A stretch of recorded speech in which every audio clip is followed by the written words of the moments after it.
শীতের দিন সকাল সন্ধ্যে যদি এইরকম পাটিসাপটা পিঠা পাওয়া যায় তাহলে সবার আনন্দের শেষ থাকবে না। আসসালামু আলাইকুম ফ্রেন্ডস, আজকে আমি খুবই সুস্বাদু আকর্ষণীয় পাটিসাপটা পিঠা রেসিপি নিয়ে এসেছি, যেটা বানানো খুবই সোজা।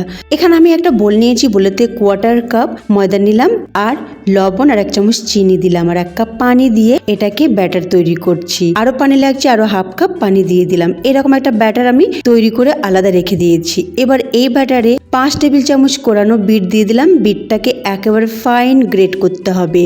এবার চলে যাচ্ছি গ্যাসের কাছে, একটু তেল ব্রাশ করে নিলাম ফ্রাই প্যানে। গ্যাসের ফ্লেমটি একদম কম রাখবো। এবার বিট দেওয়া ব্যাটারটি এইভাবে লম্বা করে 4টি লাইন টেনে নিলাম। তারপরে সাদা ব্যাটার 1 চামচ দিয়ে গোল গোল করে ঘুরিয়ে নিলাম। একটু কাঁচা ভাবটা চলে গেলে নারকেলের পুর বানিয়ে রেখেছিলাম, লম্বা করে দিয়ে ফোল্ড করে নিলাম। এই রেসিপিটি যদি আপনাদেরকে ভালো লাগে নিচে দেওয়া লিঙ্কে ক্লিক করতে পারেন। আল্লাহ হাফেজ।